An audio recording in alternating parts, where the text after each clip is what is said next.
First John chapter 2, verse 15.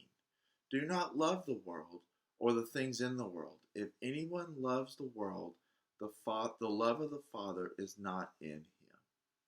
Last summer, Connor Pratt and I went on what we referred to as the New England Adventure. Our goal was to go into as many states as we possibly could during our trip. We wound up with going into 18 different states, getting to see some amazing sights such as Niagara Falls, small quaint towns in New Hampshire and Vermont, the rocky coast of Maine, and winding ourselves through big cities such as New York, Cincinnati, and many others. The world has so much to offer and so much to see. It is fun and amazing to have the opportunity to go into these different places and see the different things in God's creation. If we let these experiences govern who we are and how we react to the events surrounding our lives, we are slowly letting the world become the governing body in our lives.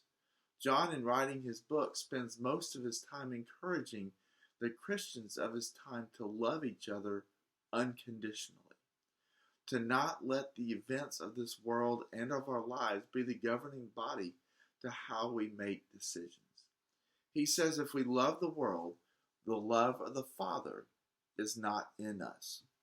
One example of putting the love of the world and the love of things in the world over our love for God and His Word is the rich young ruler we read about in Mark chapter 10, verses 17 through 22. A young man approaches Jesus wanting to know how he can obtain eternal life. Obviously, something was missing in his life, and he knew it.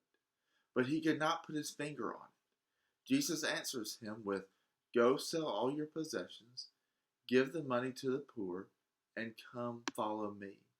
Upon hearing this, the rich young ruler, all he could do was walk away sadly, because he could not bring himself to sell his possessions. This young man had grown to love the world over loving God and His Word.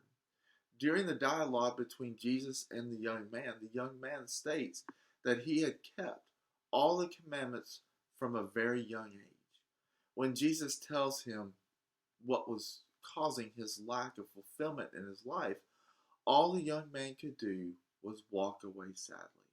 He could not let go of the tangible things he was able to purchase and obtain, only to give them to someone that was less fortunate than he was.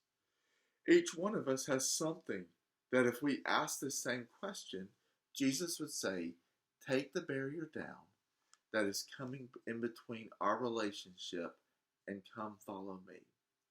What is the one thing that is hard to let go of? I challenge each of us to identify this thing and the things that we are holding on to. Once we have identified it, get rid of it. And when doing that, let your relationship with Jesus fill in the void that the one interest or hobby is leaving. Don't let something here on earth keep us from obtaining our heavenly home.